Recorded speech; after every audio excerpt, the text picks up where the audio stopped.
C'est l'événement pour les fans de la royauté.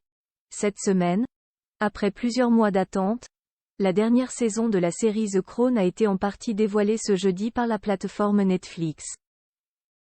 Au programme, le terrible accident de Lady Diana et ses obsèques. Mais tout est-il réel? Une réaction du prince Charles, notamment, fait débat. La suite après la publicité. C'est un événement qui a marqué le Royaume-Uni et le monde entier à tout jamais. À peine divorcée du prince Charles, Lady Diana avait perdu la vie, en 1997, dans un terrible accident de voiture sous le pont de l'Alma à Paris et laissé tout un pays orphelin, en plus de ses deux fils, les princes William et Harry.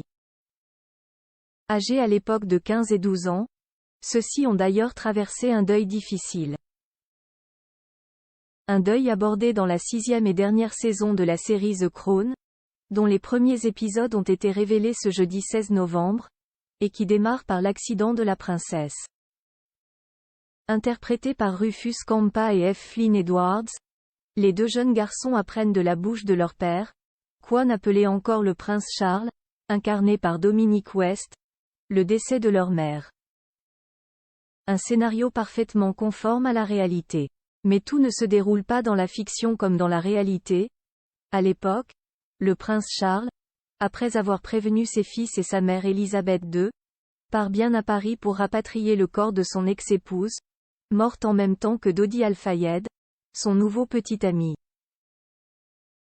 Mais selon Bertrand Deckers, spécialiste de la monarchie, il n'aurait vraisemblablement pas fondu en larmes devant le corps comme on peut le voir dans la série.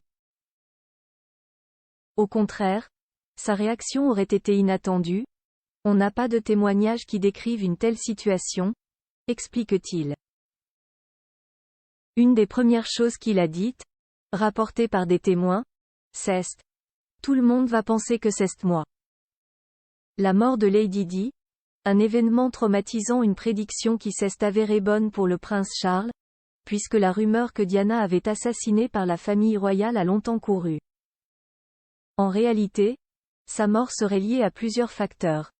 La voiture dans laquelle elle se trouvait conduisait très vite pour éviter les paparazzi et elle n'avait pas attaché sa ceinture, ce qui aurait simplement pu lui sauver la vie. Sa mort, en tout cas, est loin d'avoir été oubliée parmi la famille royale, qui s'était entièrement rassemblée pour ses obsèques, le 6 septembre 1997. Une journée traumatisante pour ses deux fils, qui avaient été obligés de défiler derrière son cercueil et qui n'ont jamais oublié ce moment difficile.